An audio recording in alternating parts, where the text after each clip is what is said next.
إن الله كان عليكم رقيبا يا أيها الذين آمنوا اتقوا الله وقولوا قولا سديدا يصلح لكم أعمالكم ويغفر لكم ذنوبكم ومن يطع الله ورسوله فقد فاز فوزا عظيما أما بعد فأعوذ بالله من الشيطان الرجيم بسم الله الرحمن الرحيم واذكروا نعمة الله عليكم إذ كنتم أعداء فألف بين قلوبكم فأصبحتم بنعمته إخوانا. معزز علماء کرام، میرے اپنے بزرگوں، نوجوان ساتھیوں اور پردہ نشین خواتین اسلام، رب الجلال کا مجھ پر بڑا ہی خاص فضل و کرم ہوا کہ آج کسی مناسبت سے میں آپ کے شہر آیا، تو اس مناسبت سے یہاں کے علماء کی ٹیم نے ایک پروگرام ترتیب دے دیا جس کے نتیجے میں آج میں آپ حضرات کے درمیان کھڑا ہوں۔ میں شکر گزار ہوں سب سے پہلے اللہ تبارک و تعالیٰ کا، پھر ہمارے اپنے برادران گرامی کا کہ آپ نے آج میری اس حاضری کو اس حوالے سے اور زیادہ مناسب بنا دیا اور زیادہ بہتر بنا دیا کہ آج یہاں میرے اپنے جو بھائی اور بہنیں ہیں ان سے کچھ دیر تک کچھ ایسی باتیں کہہ سکوں، کچھ باتیں ان کے سامنے رکھ سکوں جن باتوں کا مقصد ہی یہ ہے کہ ہماری اور آپ کی ایمانی اور عملی زندگی کی اصلاح ہو سکے۔ بھائیوں، حمد و صلوات کے بعد میں نے آپ حضرات کے سامنے سورہ آل عمران کی ایک آیت کا چھوٹا سا ٹکڑا پڑھ کر سنایا۔ اللہ نے فرمایا وَاذْكُرُوا نِعْمَتَ اللَّهِ عَلَيْكُمْ، اور یاد کرو تم پر اللہ تعالیٰ کی نعمت کو یا اللہ تعالیٰ کے انعام اور احسان کو کہ اِذْ كُنْتُمْ أَعْدَاءً، کہ تم آپس میں دشمن تھے ایک دوسرے کے، فَأَلَّفَ بَيْنَ قُلُوبِكُمْ، پھر اللہ تعالیٰ نے تمہارے دلوں کو آپس میں جوڑ دیا، فَأَصْبَحْتُمْ بِنِعْمَتِهِ إِخْوَانًا، پھر اللہ تبارک و تعالیٰ کی اس نعمت کے انعام کے نتیجے میں تم بھائی بھائی بن گئے۔ قرآن مجید کی آیت کا یہ ٹکڑا دراصل میرے اور آپ کے سامنے تاریخ کا بہت بڑا خلاصہ ہے۔ قرآن مجید کی آیت کا ایک چھوٹا سا ٹکڑا دراصل میرے اور آپ کے سامنے دو مختلف سماج اور دو مختلف سوسائٹیوں کا خلاصہ پیش کر رہی ہے۔ اس آیت کا جو پہلا ٹکڑا ہے اِذْ كُنْتُمْ أَعْدَاءً، تم آپس میں دشمن تھے، یہ زمانہ جاہلیت کی تصویر ہے، نبی علیہ السلام کے نبی بنائے جانے سے پہلے کی تصویر ہے۔ فَأَصْبَحْتُمْ بِنِعْمَتِهِ إِخْوَانًا، آیت کا یہ دوسرا ٹکڑا کہ تم آپس میں بھائی بھائی بن گئے، یہ تاریخ اسلام کا جو مدنی معاشرہ، مدینے کی جو سوسائٹی، جو سماج تھا، اس کی تصویر اللہ تبارک و تعالیٰ نے اس آیت کے اس ٹکڑے کے اندر پیش فرمائی۔ ہمارے اور آپ کے سامنے دو نمونے ہیں، دو مثالیں ہیں یا دو تصویریں ہیں۔ ایک زمانے جاہلیت کی وہ تصویر کہ جہاں آدمی آدمی کا دشمن تھا، اور نہ صرف یہ کہ دشمن تھا، اس دشمنی پہ فخر کیا کرتا تھا، اس دشمنی کو نبھانے کو اپنی خاندانی شان اور حسب و نسب کی بلندی کی علامت سمجھا کرتا تھا۔ اور دوسری طرف وہ نمونہ بھی ہے کہ جس میں اللہ تعالیٰ نے فرمایا کہ تم آپس میں بھائی بھائی بن گئے، تمہارا خونی رشتہ اپنی جگہ، لیکن اللہ نے پورے سماج کو بھائی بہن کے رشتے میں بدل دیا۔ اور اس سماج کے اندر کی تصویر یہ تھی کہ یہاں ایک آدمی اپنا مال دوسرے آدمی پہ قربان کر کے خوش ہوا کرتا تھا، وہ دوسرے کو نقصان پہنچانا تو دور کی بات، دوسرے کا بھلا کر کے اپنے حق میں وہ بہتری محسوس کیا کرتا تھا۔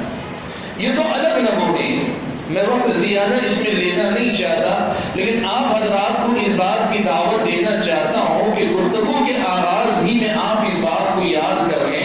آپ نے تقریروں میں زمانے جاہلیت کی جہالت کا تذکرہ پڑھا ہے، ان کے تعلقات کی نوعیت کو سنا ہے، وہ کیسے تھے، آپس میں کتنی دشمنیاں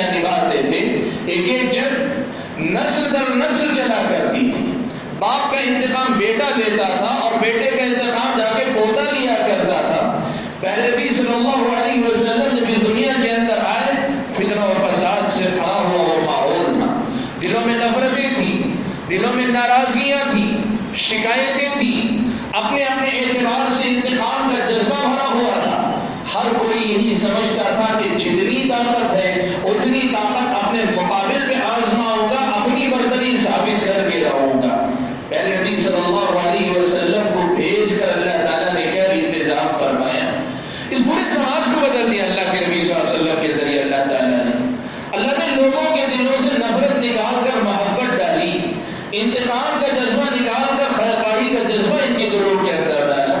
اللہ تعالیٰ نے انہیں آپس میں دشمن کے بجائے ایک دوسرے کا خیرخواہ بنا دیا، ایک دوسرے کو نقصان پہنچانے والے کے بجائے ایک دوسرے کے بارے میں ہمیشہ اچھی سوچ رکھنے والا اللہ تعالیٰ نے بنا دیا. اور اس کی ابتدا کیسے ہوئی؟ پیارے نبی صلی اللہ علیہ وسلم نے ہجرت کے بعد نبی علیہ السلام نے انصار اور مہاجرین کے درمیان بھائی چارہ کروا دیا. مختصراً میں آپ کے سامنے یہ بات رکھنا چاہتا ہوں کہ آیت کی ابتدا میں اللہ نے کہا وَاذْكُرُوا نِعْمَتَ اللَّهِ عَلَيْكُمْ. لوگوں یہ اللہ کا انعام تھا کہ اللہ تعالیٰ نے دشمنی کے اس ماحول سے نکال کر الفت و محبت کے اس ماحول میں تمہیں بسایا تھا. اب اللہ کی طرف سے یہ یاد دہانی یہ صرف اس زمانے کے مسلمانوں کو نہیں، یہ آپ کو اور مجھ کو یاد دہانی، ہمارے اور آپ کے سامنے یہ یاد دہانی دراصل ایک سیدھا سادہ سا سوال ہے کہ ایک مسلمان کی حیثیت سے، ایک سمجھدار انسان کی حیثیت سے ہم اپنے سماج کو کیسا دیکھنا چاہتے ہیں. آپ کو کیسا سماج چاہیے؟ آپ اپنی اگلی نسل کو کیسا معاشرہ دے کر جانا چاہتے ہیں؟ آپ کیا چاہتے ہیں کہ آپ کے بعد آپ کے بچے کیسے ماحول میں جئیں؟ یہ آپ ابھی کے ابھی طے کریں، یہ آپ کی ذمہ داری بنتی ہے. کیا آپ چاہتے ہیں کہ آپ بھی اور آپ کی اولاد بھی، آپ کی آنے والے نسلیں بھی پھر سے اسی زمانے جاہلیت کے طرز پہ جینے والی نسلیں بن جائیں؟ یا آپ چاہتے ہیں کہ آپ خود بھی، آپ کا اپنا گھرانہ بھی، آپ کی اولاد بھی، آپ کے آنے والی نسل بھی بھائی چارے کی اسی مزے اور اسی لذت سے آشنا ہو جائے جو صحابہ کرام کو اللہ تبارک و تعالیٰ نے عطا فرمایا تھا؟ میرے بھائیوں، ایک سیدھا سا سوال ہے. عقل مند انسان ہمیشہ اپنا نفع سوچتا ہے، عقل مند انسان ہمیشہ اپنا بھلا اور اپنا فائدہ سوچتا ہے. آپ حضرات اور خواتین کے سامنے ایک سیدھا سا سوال ہے کہ آپ کیسا معاشرہ چاہتے ہیں؟ کیا آپ ایسا معاشرہ چاہتے ہیں کہ نگاہوں میں ایک دوسرے کے لیے نفرتیں ہوں، ایک دوسرے کے لیے توہین ہو، ایک دوسرے کے لیے تحقیر ہو، ایک دوسرے کی ناقدری ہو، ایک دوسرے سے متعلق ایسے جذبات ہو کہ جسے دیکھ کر آدمی کے نیک جذبات اس کے دل سے رخصت ہو جائیں؟ کیا آپ ایسے معاشرے میں جینا چاہتے ہیں؟ یاد رکھو، اگر ایسا کوئی معاشرہ اور آپ اگر ایسے کسی معاشرے میں جینا چاہتے ہیں، یہ دراصل اللہ تبارک و تعالیٰ کے عذاب کے شکار معاشرے میں جینے کی آپ کی آرزو کہاں پائے. اسلام نے آپ کو ایسا سماج نہیں دیا.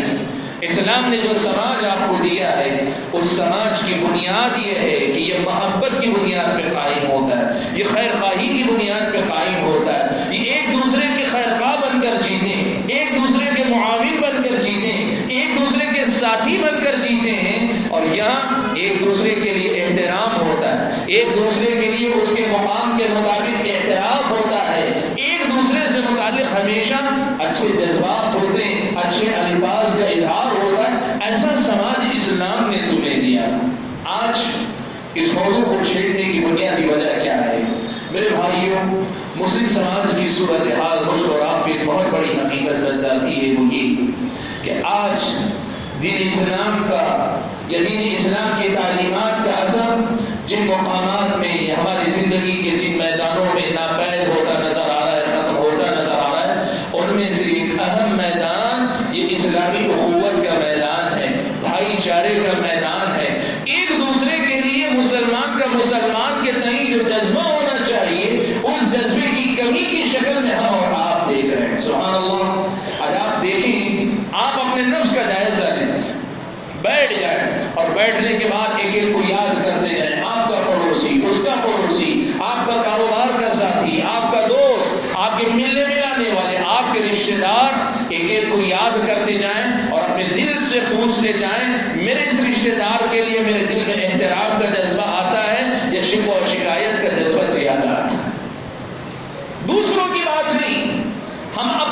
بات کریں، ہم اپنی جگہ پہ اپنے گھر پہ بیٹھ کر تنہائی میں بیٹھ کر دیکھیں کہ ہمارے دل میں ہمارے اس سماج کے لوگوں کے لیے، ہماری اس بستی محلے کے لوگوں کے لیے کس قسم کے جذبات پائے جاتے ہیں۔ اور اگر آپ کو یہ جواب ملتا ہے کہ آپ کے دل میں سب کے لیے محبت ہے، سب کے لیے خلوص ہے، سب کے لیے اپنائیت ہے، تو پھر اللہ تعالیٰ کی طرف سے اس نعمت کی حفاظت کیجیے۔ اور اگر بات الٹی ہو، کبھی اس کی شکایت اس نے مجھے فلاں تکلیف پہنچائی تھی، وہ بڑا متکبر ہے، یہ آدمی ہمیشہ میری برائی کرتا ہے، اس آدمی سے تو میرا کوئی فائدہ نہیں، منفی ہی منفی جذبات اگر دل کے اندر پیدا ہوتے تو یہ مان لیجیے کہ آپ بیمار ہیں، آپ کا نفس بیمار ہے، اور یہ بیماری پورے سماج کو بیمار کر رہی ہے۔ اس حقیقت کو ہم اور آپ کو سب سے پہلے سمجھنا پڑے گا۔ میرے بھائیوں، اسلام کی نظر میں اسلامی اخوت اور بھائی چارے کی جب بات آتی ہے، اسلام کی نظر میں یہ میرے اور آپ کے دین و ایمان کا مسئلہ ہے۔ دنیا کے نفع و نقصان کی بات بعد میں، یہ ایمان اور اسلام کی بات ہے۔ یہ میرے اور آپ کے ایمان کا حصہ، میرے اور آپ کے ایمان کا جز ہے کہ ہمارے دل میں اپنے بھائی کے لیے مثبت جذبات کتنے آتے ہیں، منفی جذبات کتنے آتے ہیں۔ انس بن مالک رضی اللہ تعالیٰ عنہ، صحیح بخاری مسلم کی روایت ہے، پیارے نبی صلی اللہ علیہ وسلم سے ایک حدیث روایت کرتے ہیں۔ یہ حدیث ثابتہ ہے، قاعدہ ہے، قانون ہے، اپنے ایمان کے درجے کو پرکھنے کا، اپنے ایمان کے درجے کا جائزہ لینے کا ایک معیار ہے، یہ یوں کہ یہ کسوٹی ہے جو اللہ تعالیٰ نے ہم اور آپ کو نبی علیہ السلام کی زبانی عطا فرمائی۔ کیا فرمایا اللہ کے نبی نے؟ اللہ کے نبی صلی اللہ علیہ وسلم نے فرمایا، لا یؤمن احدکم حتی یحب لأخیہ ما یحب لنفسہ۔ تم میں سے کوئی آدمی اس وقت تک پورا مومن نہیں ہو سکتا، کامل مومن نہیں ہو سکتا، جب تک کہ اپنے بھائی کے لیے وہی بات نہ پسند کر لے جو خود اپنے لیے پسند کرتا ہے۔ یہ بڑا اونچا معیار ہے۔ یہاں تو صرف خیر خواہی کی بات نہیں ہو رہی، خیر خواہی سے آگے بڑھ کر آپ جو اپنے لیے چاہتے ہیں وہی جذبہ آپ کا اپنے بھائی کے لیے ہونا چاہیے۔ آپ چاہتے ہیں نیک نام رہے، آپ پورے سماج کے افراد کے تعلق سے جذبہ رکھیں کہ کوئی بدنام نہ ہو۔ آپ چاہتے ہیں آپ خوشحال رہیں، آپ کے دل میں یہ تمنا ہو کہ میرے سماج کا ہر فرد خوشحال رہے۔ آپ چاہتے ہیں پریشانیوں سے پاک زندگی گزارے، آپ کے دل میں یہ جذبہ ہونا چاہیے میرے سماج کے سارے لوگوں کی زندگی کی پریشانیاں دور ہونی چاہیے۔ آپ چاہتے ہیں آپ کی تکلیف میں پورا سماج آپ کے ساتھ کھڑا رہے، آپ کی یہ ذمہ داری بنتی ہے سماج کے افراد کی مشکلات میں آپ ان کے ساتھ کھڑے رہیں۔ ایحب لأخیہ ما یحب لنفسہ، آپ اپنے لیے کیا چاہتے ہیں، جو اپنے لیے پسند کرتے ہیں وہ اپنے بھائی کے لیے پسند کیجیے۔ یہ میرے اور آپ کے ایمان کا کمال ہے۔ اور اگر یہ نہیں ہے، اگر یہ نہیں ہے کہ ہم جو اپنے لیے چاہتے ہیں وہ اپنے بھائی کے لیے چاہنے والے نہ بنے، ہم اور آپ اچھے مومن نہیں، پورے مومن نہیں ہیں، اللہ کے اچھے بندے نہیں، نبی کے سچے امتی نہیں، اور ہم اور آپ ایک اچھے مسلمان نہیں، وہ مسلمان جس کے جنت کے اونچے سے اونچے درجوں کا وعدہ کیا گیا۔ حاضرین گرامی، آج میرے اور آپ کے سماج میں اسلامی اخوت اور بھائی چارے کا جو مسئلہ ہے، اس مسئلے کو ہم نے بالکل ہی نظر انداز کر دیا۔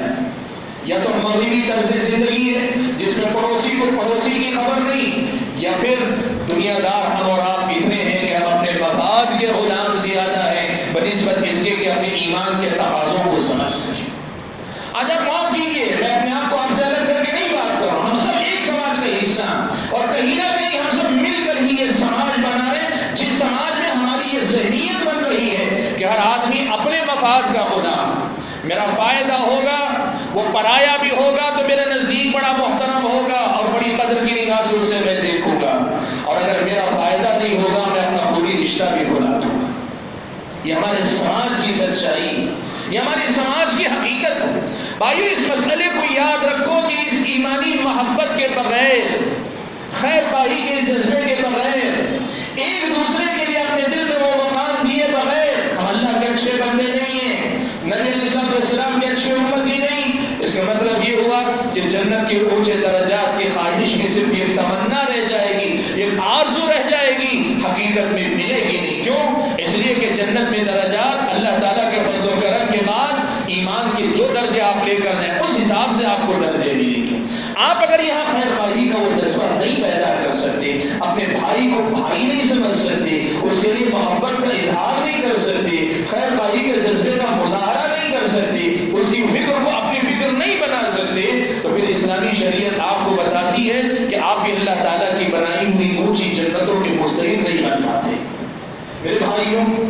اسلامی شریعت کی نظر میں اسلامی اخوت اور بھائی چارے کی اہمیت کتنی ہے آپ اس بات سے اندازہ لگائیے. میں دو حوالے سے آپ کے سامنے ذکر کرتا ہوں. پہلا حوالہ قرآن مجید کی ایک آیت ذکر کرتا ہوں.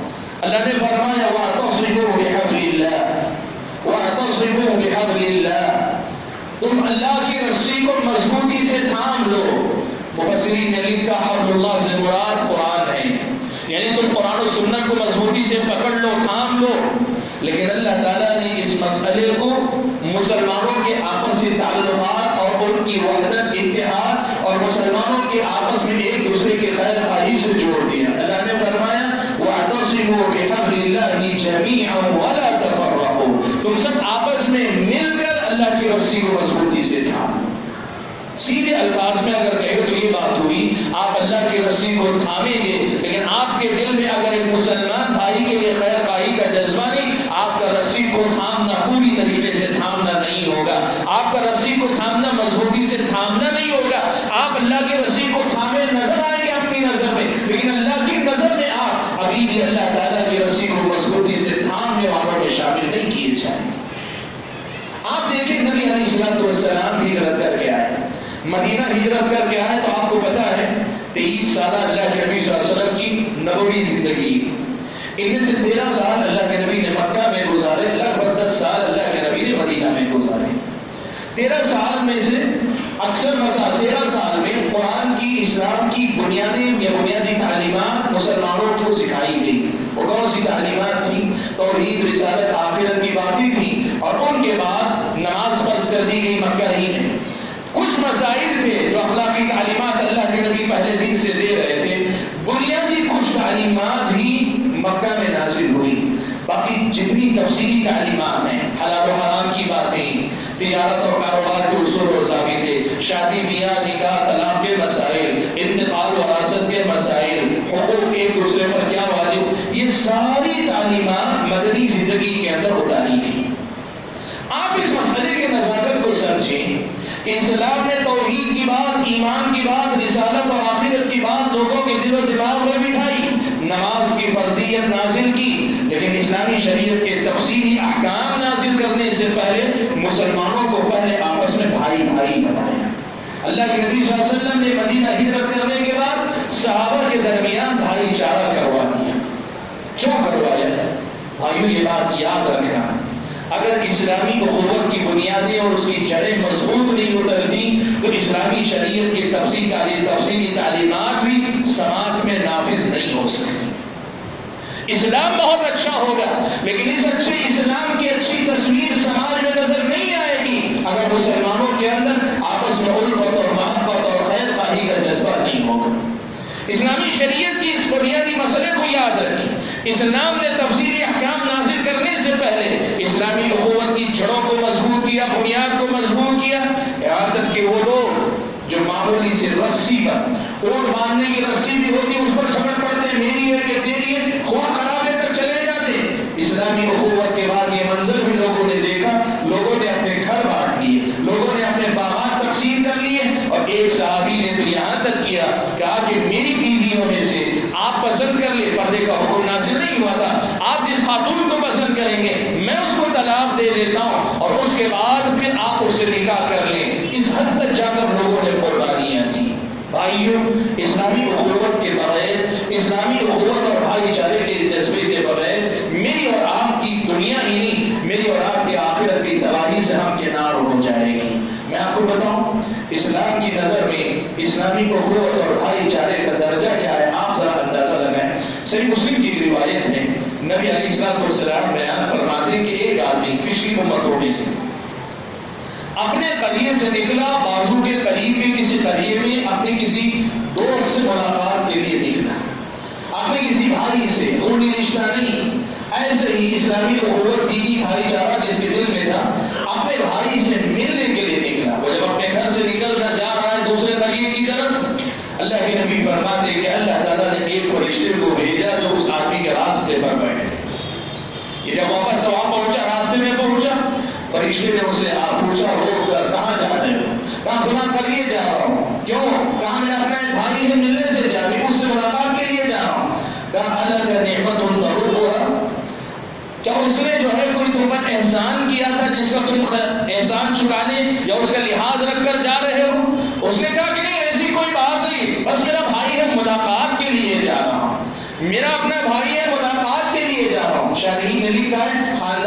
رشتے داری نہیں تھی، کوئی خونی رشتہ نہیں تھا، یہ بات دین کی بنیاد پر رشتہ تھا، اپنے دینی بھائی سے ملنے کے لیے جا رہا ہے۔ پیارے نبی صلی اللہ علیہ وسلم فرماتے ہیں کہ پوچھا کیوں جا رہے ہو؟ کہا بس اس سے محبت میں جا رہا ہوں، محبت کے جذبے میں جا رہا ہوں۔ اللہ کے نبی فرماتے ہیں کہ فرشتے نے اس سے کہا جس طرح تو نے اپنے بھائی سے محبت کی، خوشخبری سن لے کہ اللہ تعالیٰ بھی اب تم سے محبت کرتا ہے۔ آپ کی آپ کے بھائی سے محبت سے، آپ کے بھائی سے محبت نہیں، وہ اللہ تعالیٰ کی آپ سے محبت ہے۔ اور آپ بتاؤ آپ کس درجے میں اتر کر اپنے بھائی سے محبت کرنا چاہیں گے؟ ظاہر ہے اس درجے تک آپ جانا چاہیں گے جس درجے کی محبت اللہ تعالیٰ کی طرف سے آپ کو چاہیے۔ آپ کو جیسی محبت اللہ تعالیٰ کی چاہیے ویسی محبت آپ اپنے بھائی سے کریں گے، اس کے ساتھ اتنا ہی بھلا کرنے کی فکر کریں گے۔ سنن وغیرہ کی روایت میں اسی حدیث میں مزید یہ الفاظ آئے، اللہ کے نبی فرماتے ہیں کہ فرشتے نے اس خوشخبری کے ساتھ یہ بھی کہا کہ طبتا، تم بڑے اچھے آدمی ہو، وطاب منشاک، تمہارا یہ چل کر جانا بھی بڑا مبارک ہے، وتبوأت من الجنة منزلا، تم نے یہ جو رخ اپنایا، یہ جو چل کر جا رہے ہو، تمہارے چل کر جانے کے بدلے میں تم نے اپنے لیے جنت میں گھر بنا لیا۔ ایک مسلمان بھائی سے تعلق، اپنے مسلمان بھائی سے ملاقات کے لیے جانے کا یہ جذبہ اسلام کی نظر میں کتنی غیر معمولی نیکی آپ اندازہ لگائیں، اور پھر آپ اس کے بعد یہ جائزہ لیں کہ آج میرے اور آپ کے سماج میں کیا یہ محبت اور الفت موجود ہے کہ واقعی معنوں میں آج ہم اپنے بھائیوں سے ویسی محبت کرتے ہیں۔ میں نے جیسے کہا نا، ہمارے تعلقات کی بنیاد مفاد پر ہے، مفاد پر ہے۔ جس سے مفاد وابستہ ہوگا اس کی 10 غلطیاں ہم معاف کر سکتے ہیں، اور جس سے ہمارا کوئی مفاد وابستہ نہیں یا جس کی طرف سے نقصان پہنچ گیا، اس سے ایک غلطی ہم سے برداشت نہیں ہوتی، زندگی بھر ہم اسے یاد رکھتے ہیں۔ بھائی یہ مسلمانوں کا ذہن نہیں ہے، یہ مسلمانوں کا مزاج نہیں ہے۔ مسلمانوں کا مزاج تو یہ ہے کہ وہ اختلاف کی 1000 بنیادوں کے باوجود اتفاق کی ایک اہم بنیاد اللہ اور اس کے رسول کی خاطر ایک دوسرے سے محبت کرنا، اس بنیاد کو سب پر مقدم رکھا کرتے ہیں۔ ناراضگی ہوتی ہے، ناچاکی ہوتی، اسلام نے اسی لیے تو چھوٹ دی، کہا کسی نے تکلیف دے دی 3 دن تک تو کچھ چھوٹ ہے کہ بات نہ کرو۔ اسلام نے دی آپ کو چھوٹ، ناراضگی ہو گئی 3 دن تک بات مت کرو، اور اگر 3 دن گزرنے کے بعد بھی تمہارا ایمان تمہارے نفس میں غالب نہ آیا، 3 دن گزر گئے پھر بھی تم اپنے نفس کی غلامی کر کے دشمنی میں جینا چاہتے ہو، مطلب یہ ہوا کہ تمہارا ایمان تمہارے نفس پر غالب نہیں ہے، تمہارا نفس تمہارے ایمان پر غالب ہے۔ اگر یہ نوبت آئی تو کیا ہوگا؟ اللہ تعالیٰ بندوں کے اعمال ناموں کا جائزہ لیتے رہتے ہیں، جب کبھی فرشتے لے جا کر اعمال پیش کرتے ہیں۔ اللہ کے نبی فرماتے ہیں جب ایسے 2 لوگوں کے اعمال نامے اللہ کے سامنے پیش ہوتے ہیں تو اللہ تعالیٰ فرماتے ہیں دعوہما حتی یصطلحا، ان کے اعمال نامے کو دیکھنا، ان کے گناہ معاف کرنا، ان کا اجر بلند، ان کا اجر زیادہ لکھوانا، ان کے درجات بلند کرنا، یہ سارے فیصلے اب ہم نہیں کریں گے، ان دونوں کو چھوڑ دو، پہلے وہ دونوں آپس میں صلح کر لیں، پھر اس کے بعد ہم جا کر ان کے اعمال نامے پہ نظر ڈالیں گے۔ سبحان اللہ۔ میرے بھائیوں یہ بات ہم کیوں نہیں سمجھ پاتے؟ اسلامی شریعت کی اتنی واضح تعلیمات کو ہم کیوں نہیں سمجھ پاتے؟ آج ہمارے سماج میں ایک بات کہی جاتی ہے، المؤمن للمؤمن كالبنيان يشد بعضه بعضا، مومن مومن کے ساتھ ایک عمارت کی طرح، ایک اینٹ دوسری اینٹ سے جس طرح جڑی ہوئی رہتی ہے، مضبوط عمارت کھڑی ہوتی ہے، ایسا ہمارا رشتہ ہے۔ لیکن یہاں تو اینٹ ایک اینٹ دوسری اینٹ کے ساتھ جڑنے کے لیے تیار نہیں، بلکہ ایک دوسرے کا ہم نقصان کرنے کا بھی ظاہر رکھتے ہوئے۔ اس سوچ کو بدلنا ہوگا، اور یہ سوچ کو بدلنا ہوگا، اور اس سوچ کو بدلنے کے لیے کیا کرنا ہوگا؟ بنیادی طور پر یہ ہے کہ آخرت کے فائدے کو دنیا کے فائدے پہ مقدم کرنا ہوگا۔ دنیا میں ہوتا ہے، ہم انسان ہیں، ہم انسان ہیں، یہ علماء کی 3 جماعت بیٹھی، یہ بھی ہو سکتا ہے کبھی آپ کو تکلیف دے بیٹھے، لیکن انسان ہے۔ ہو سکتا ہے یہاں جو بزرگ بیٹھے وہ اپنے چھوٹوں کو تکلیف دے بیٹھے، وہ بھی انسان ہے، اور جو چھوٹے ہیں ہو سکتا ہے بڑوں کے ساتھ یا علماء کے ساتھ کسی قسم کی بے ادبی کر بیٹھے، کر سکتے وہ انسان ہے۔ ہمیں ان سے اوپر اٹھ کر ایک دوسرے کی تربیت بھی کریں، لیکن ایک دوسرے کو سنبھال کر چلنے کی بھی کوشش کریں۔ میرے بھائیوں آپ اور میں اس حقیقت کو سمجھیں، ہم مسلمان بھائی بھائی ہیں، ہم ایک دوسرے کے ساتھ مل کر چلیں گے، تبھی میرے اور آپ کے دین و ایمان کو قوت ملے گی، میرے اور آپ کے اسلام کو قوت ملے گی، ہم اور آپ اللہ تعالیٰ کے اچھے بندے بن پائیں۔ اور آج اس موضوع کو چھیڑنے کی وجہ اور بھی، آج جب اس پروگرام کے تعلق سے میں نے پوچھا کہ آپ لوگوں کی طرف سے کسی عنوان کی تجویز ہے، تو ہمارے معزز علماء کرام میں سے بعض نے کہا کہ حالات حاضرہ پر گفتگو کی جائے، ملک کے جو حالات جیسے کچھ ہیں اس پر بات کی جائے۔ میں نے اسے ایک بات کہی، وہ بات میں آپ کے سامنے دہرانا چاہتا ہوں، ان سے مختصر کہیں آپ سے ذرا کھل کر بات کرتا ہوں۔ میں نے دو باتوں میں جو بات کی، میں نے کہا اس عنوان پر تو بہت کچھ کہا جا رہا ہے، لیکن سچائی یہ ہے میرے بھائیوں، آج جو میں گفتگو کر رہا ہوں یہ ہے ہمارے حالات حاضرہ، یہ ہے ہمارے حالات حاضرہ۔ بدقسمتی یہ ہے کہ ہم ہمارے اپنے جو سیاسی مسائل ہیں، ملکی سطح کے مسائل ہیں، ان کو ہی صرف مسئلہ سمجھتے ہیں۔ وہ یقیناً مسئلہ، اس سے انکار نہیں، جو آدمی اب بھی آنکھیں نہ کھولے اسے کیا کہیں گے، یہ مسائل ہمارے سامنے منہ کھولے کھڑے، اس کا انکار نہیں، لیکن جب ہم حالات حاضرہ کہتے ہیں تو کیوں ہمارا ذہن صرف سیاسی مسائل تک محدود ہو کر رہ جاتا ہے؟ یہ بھی تو ہمارے حالات ہیں، اور اگر سچائی دیکھیں ان حالات کے ذمہ دار ہمارے یہ حالات ہیں، ان حالات کے ذمہ دار ہمارے اپنے یہ حالات ہیں، اور ان حالات کا سامنا کرنے کے لیے کرنے کا کام پہلے نمبر پہ یہ حالات ہیں، اس کو سدھارنا پڑے گا۔ یقین مانو، آپ کو یاد ہے امام ذہبی رحمۃ اللہ علیہ نے سیر اعلام النبلاء میں سلف صالحین میں سے بعض کی سیرت میں یہ واقعہ نقل کیا ہے۔ یہ واقعہ بڑا مشہور ہے، لیکن میں بتانا چاہتا ہوں کہ یہ بھی ہمارے اپنے اسلاف کا واقعہ، اس لیے حوالہ دے رہا ہوں آپ کے سامنے۔ وہ کیا ہے، کہتے ہیں باپ اپنی وفات کو قریب آیا تو اپنے بیٹوں کو بلایا، 8-10 بیٹے تھے، اور جو ترکش ہوتا ہے اس میں سے ایک ایک تیر نکال کر ہر بچے کو، پہلے ترکش میں سے 10 تیروں کا ایک جو ہے کٹرا جو ہو سکتا ہے وہ نکال کر ایک ایک بچے کو دیا گیا، 10 کے 10 تیروں کو ایک ساتھ توڑ دو۔ 10 بچوں نے ایک کے بعد زور لگایا، کوئی توڑ نہیں سکا۔ باپ نے اس کے بعد وہی تیر الگ الگ کیے، ہر بچے کو ایک ایک تیر دیا، اور اس کے بعد کہا تو بڑی آسانی سے سب نے ایک ایک تیر کو توڑ دیا۔ باپ نے نصیحت کی، کہا دیکھو میں ترکش ہوں، کہ تم میرے ساتھ ایک ترکش میں ہو تو تم طاقت ہو، بہت بڑی طاقت ہو، بہت بڑی قوت ہو۔ میں اگر چلا جاؤں دنیا سے تو میرے جانے کے بعد تم سب تیر ہو، تم سب گھائل کر سکتے ہو کسی کو بھی، لیکن الگ الگ تم ہو گئے تو جس طرح تم نے آسانی کے ساتھ ایک ایک تیر کو توڑ دیا، پورا سماج تمہیں ایک ایک کر کے توڑ کر رکھ دے گا۔ وہی اگر تم پورے مل کر ملے جلے اکٹھا بن جاؤ تو کوئی تمہیں توڑ نہیں سکے گا۔ میرے بھائیوں، سچائی آج ہماری اپنی یہی ہے۔ میں سیاسی گفتگو کرنے کا عام طور پر قائل نہیں، اس لیے کہ عوام الناس کے مسائل اس سے کہیں زیادہ، لیکن اس حوالے سے میں آپ کو بتانا چاہتا ہوں۔ آپ کو پتا ہے ملک میں آپ کو کس طریقے سے اس نوبت تک لایا گیا ہے؟ ایک زمانہ تھا، ہمارے اپنے بزرگ جانتے ہیں، اور جو نوجوان ذرا ایک دو الیکشن پرانے دیکھ چکے وہ جانتے ہیں، الیکشن کا موسم آتا تھا، ہر پارٹی، کیا مسلم موافق کیا مسلم مخالف، ہر پارٹی مسلمانوں کو رچھانے پہ لگ جاتی تھی، ٹوپیاں سر پہ آ جاتی، مسجدوں میں حاضریاں شروع ہو جاتی، عیدگاہوں میں حاضریاں شروع ہو جاتی، اور مناسبتوں سے مبارکبادیاں شروع ہو، یہ سب ہوتا تھا، یہ ہوتا تھا۔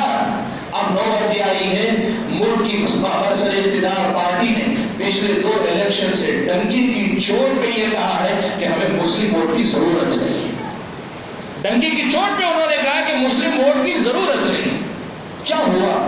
ایسے کیا بدل گیا کہ ان کو یہ کہنے کا کی ہمت ہوئی؟ ڈنکی کی چوٹ پہ کہا، اور الیکشن کے موسم میں کہا، پہلے نہیں، الیکشن کے موسم میں انہوں نے بیان دیا ہمیں مسلم ووٹ کی ضرورت ہے۔ آپ کو پتا ہے انہوں نے کیا کیا؟ ایک ہی کام کیا، اور وہ یہ ہے کہ مسلمانوں میں سے مفاد پرست قسم کے لوگوں کو منتخب کیا، اور ہر اس جگہ جہاں مسلمانوں کا ووٹ ان کو نقصان پہنچا سکتا تھا، مسلمانوں کو بانٹ دیا، آپس میں مسلمانوں کے ووٹ کو تقسیم کروا دیا۔ اب جو ووٹ ان کے فیور میں نہیں جا سکتا، ان کے خلاف جا کر بھی نقصان نہیں کر سکتا، اس لیے کہ وہ بٹا ہوا ووٹ ہے۔ بھائیوں، سیاست میں بھی آپ کو مات دی گئی تو اسی اسلامی اخوت کے جذبے کو توڑ کر آپ کو مات دی گئی۔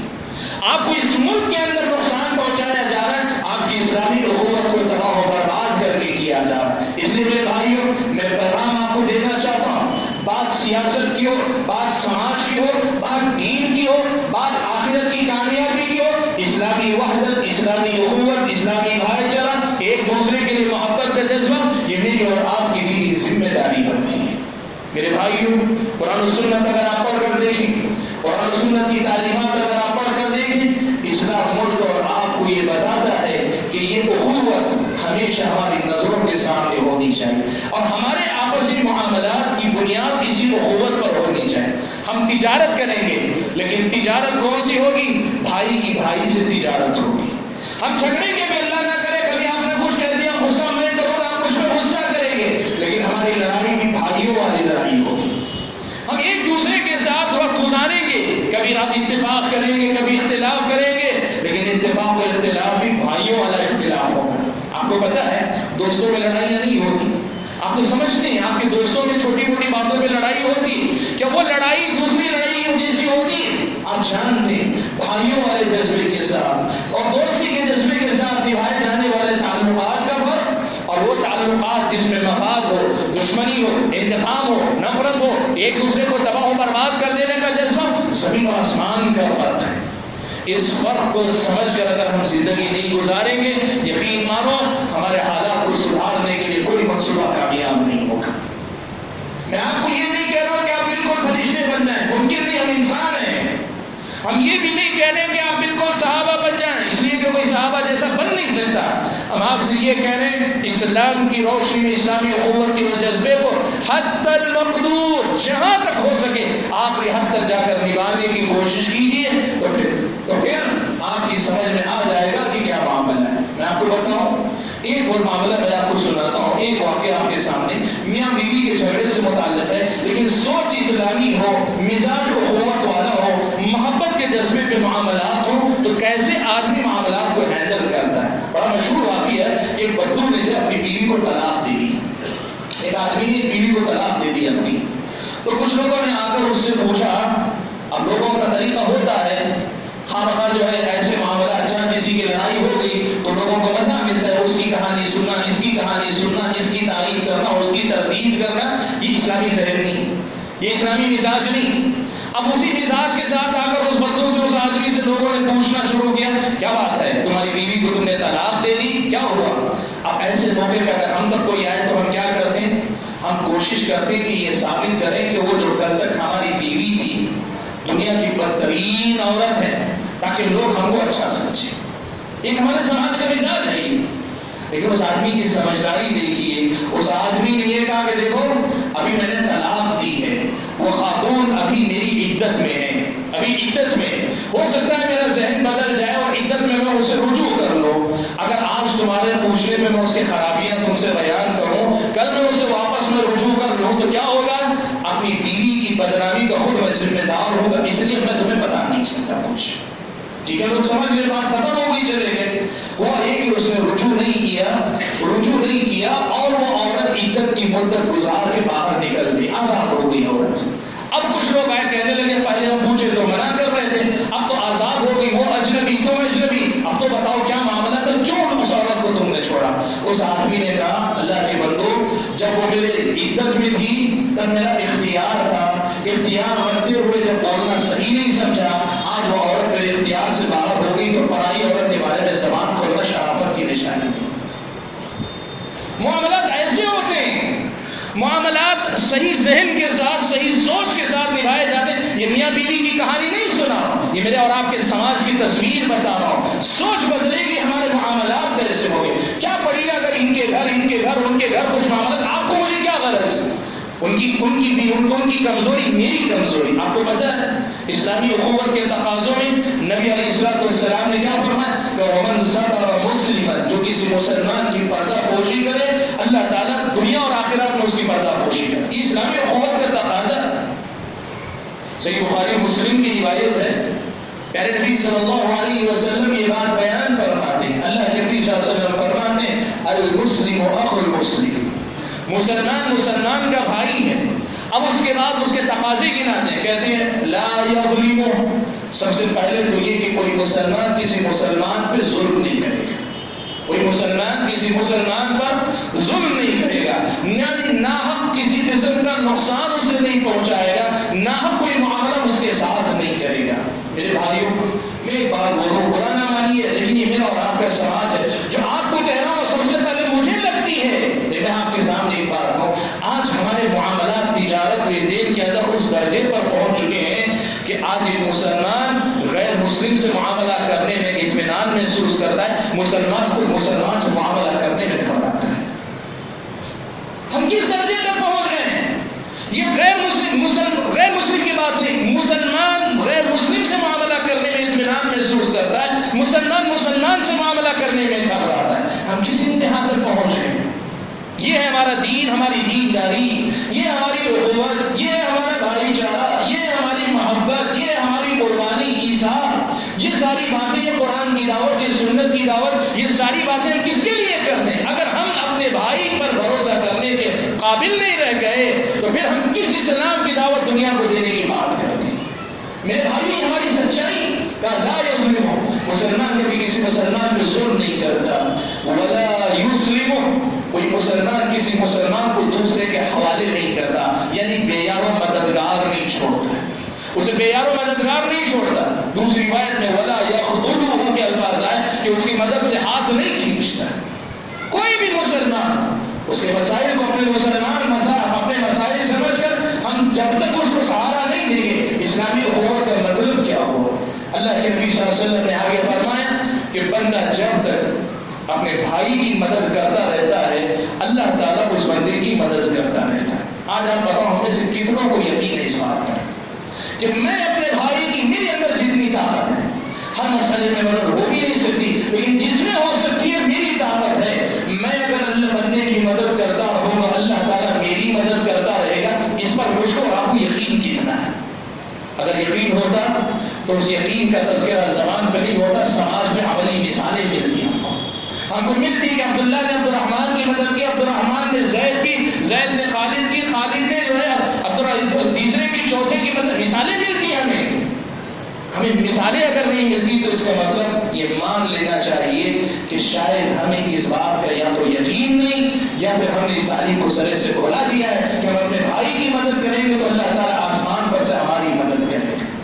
دوسری بات اللہ کے نبی نے کہی، جو آدمی کسی مسلمان کی دنیا کی تکلیف دور کرے گا، اللہ تعالیٰ قیامت کے دن کی اس کی پریشانی دور کرے گا۔ آج ہم دوسروں کی پریشانی کو اپنی پریشانی سمجھنے کے معاملے میں کس حد تک ہیں؟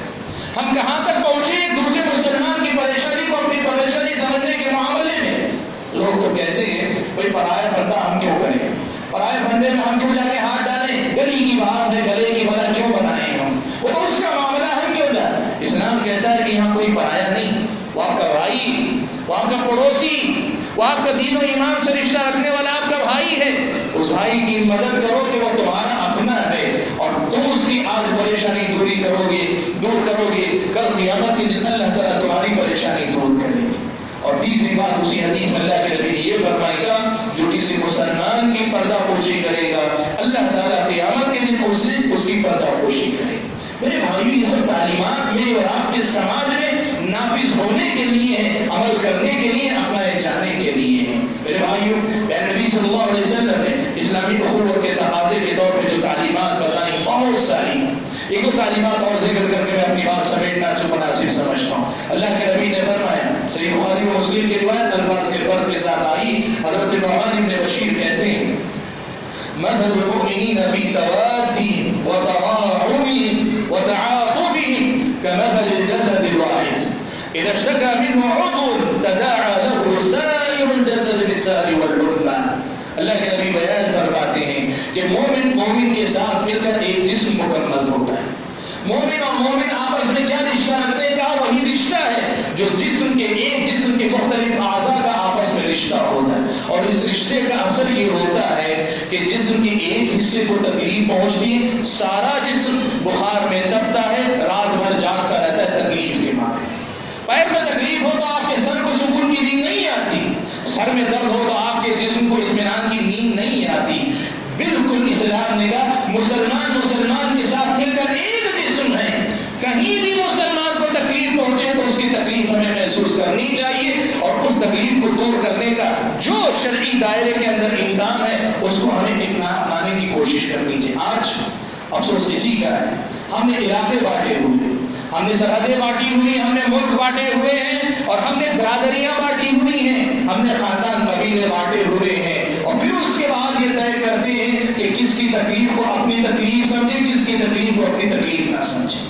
اسلام یہ کہتا ہے آپ کا مسلمان بھائی ہے، وہ کسی بھی جگہ ہو، مشرق ہو، مغرب ہو، شمال ہو، جنوب ہو، ملک ہو، باہر ہو، اس کی تکلیف کو آپ کو اپنی تکلیف سمجھنی چاہیے۔ سوال یہ، ملک کے اندر اور ملک سے باہر کتنے علاقوں میں مسلمان پریشان ہیں، کہ ہم نے ان کی تکلیف کو واقعی معلوم میں محسوس کیا؟ ان کی تکلیف کو محسوس کر کے کم از کم ہمارے ہاتھ اٹھے، کبھی ہم نے ان کے لیے دعا کی، کبھی ہم نے اپنی راتوں میں ان کے لیے دعائیں کی کہ اللہ تعالیٰ ان کی پریشانیوں کو بھی دور کرے۔ اگر اتنا بھی ہم سے نہیں ہو سکا تو پھر کون سی اسلامی وہ قوت ہے جس کی ہم بات کرتے ہیں، جس میں ہم فخر کیا کرتے ہیں۔ اور یہ بات بھی میں کہنا چاہوں گا، ہمارے اپنے سماج میں کچھ لوگ ایسے بھی ہیں، انہیں ایران اور توران میں مسلمانوں کو تکلیف پہنچتی ہے تو واقعی تکلیف ہوتی ہے، اس کے لیے اس کا اظہار بھی کرتے ہیں، سب کرتے ہیں، فلاں علاقے میں، فلاں صوبے میں، فلاں ملک میں، فلاں علاقے کے اندر مسلمانوں کے ساتھ یہ ہو رہا ہے، وہ ہو رہا ہے، بہت اچھی بات ہے۔ لیکن آپ اگر دیکھیں کہ وہی مسلمان اپنے پڑوسی کی تکلیف کی طرف سے غافل ہے تو یہ اسلامی اخوت ہے؟ یعنی آپ کو مشرق اور مغرب کے مسلمانوں کی فکر، وہ اچھی بات، وہ غلط نہیں، لیکن صرف وہی کی فکر ہے، اپنے پڑوس کی، اپنی بستی کے، اپنے محلے کے مسلمان کی فکر نہیں، تو پھر یہ کون سی اسلامی اخوت ہے، کون سی اسلامی بھائی چارہ ہے؟ میرے بھائیوں، اسلامی شریعت کی تعلیمات کو سمجھو۔ اسلامی شریعت مجھ اور آپ کو بتاتی ہے کہ معاملات ایسے نہیں نپٹائے جاتے، مسلمانوں کو خیر خواہی کے جذبے کے تحت معاملہ کرنا چاہیے۔ بڑی حدیثیں مسلمان کے ساتھ کیا کرے، کیسے رہے، بڑی حدیثیں آئیں۔ ایک آخری مسئلہ میں ذکر کر کے بات سمیٹ لوں۔ اسلام نے ایک بات اور بھی ہم اور آپ کو سکھائی، وہ کیا ہے؟ وَإِن طَائِفَتَانِ مِنَ الْمُؤْمِنِينَ اقْتَتَلُوا فَأَصْلِحُوا بَيْنَهُمَا۔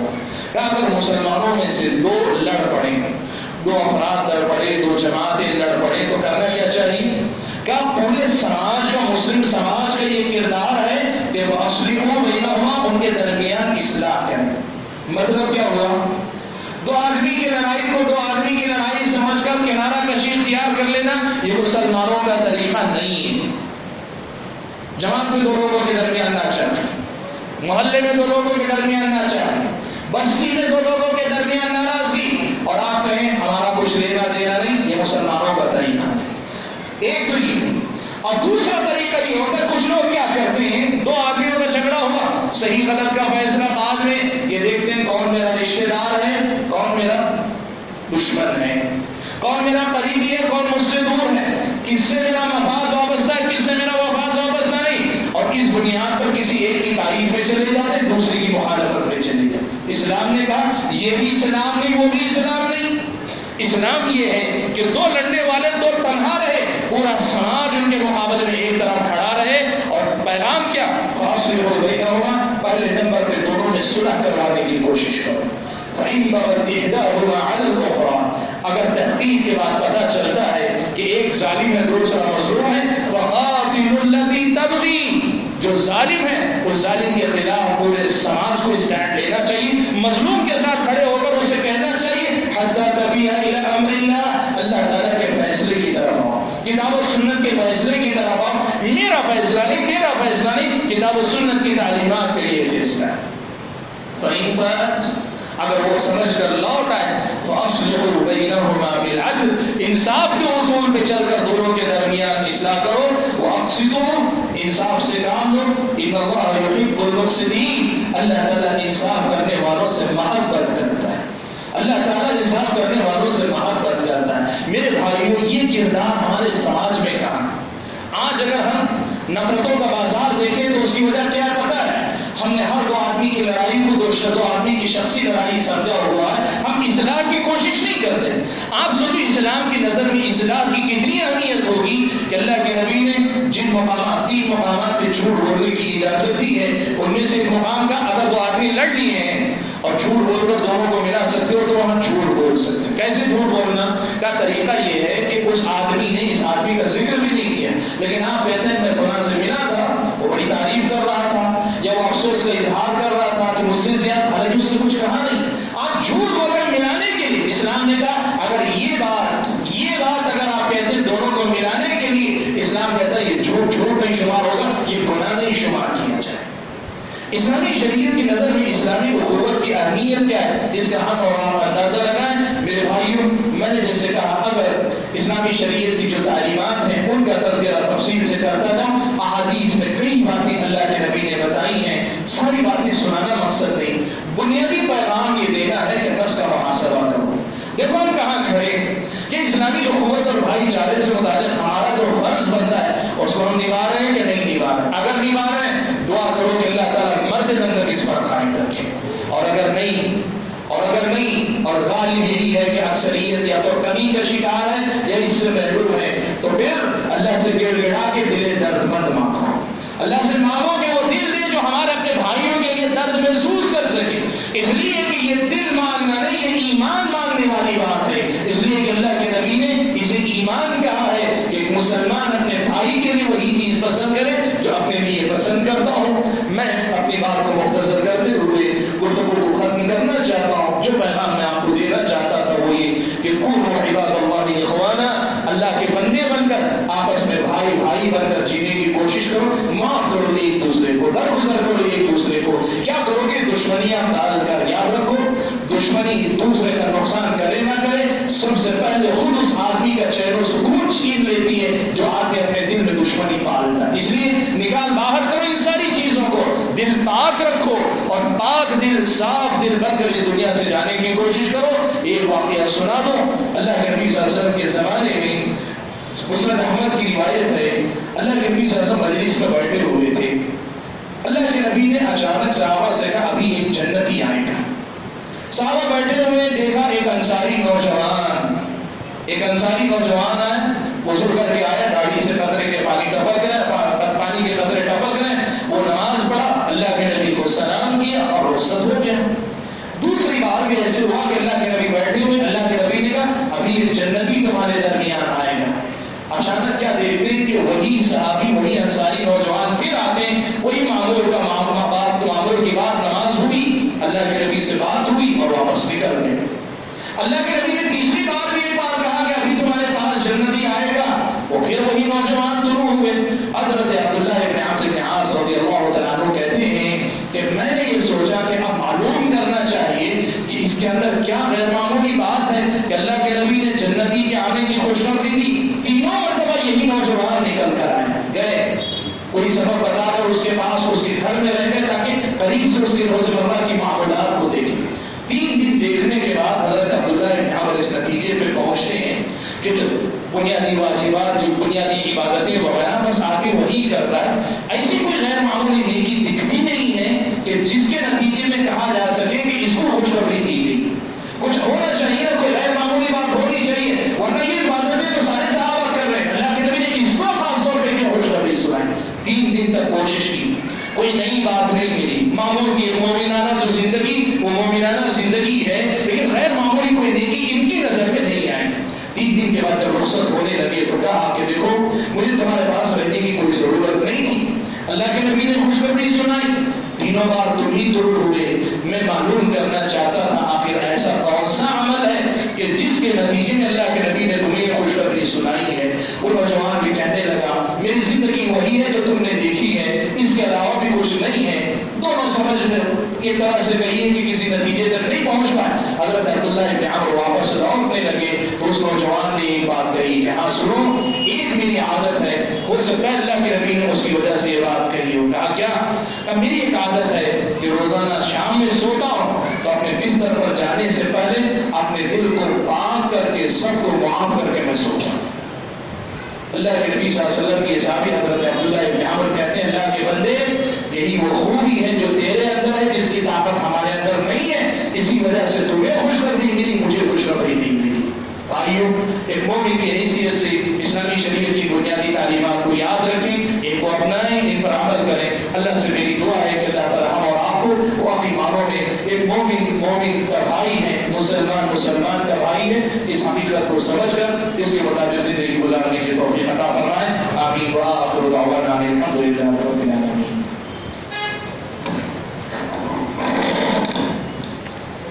شکرا، جزاک اللہ، بارک اللہ۔ ماشاءاللہ بہت ہی بہترین انداز میں شیخ محترم ہمیں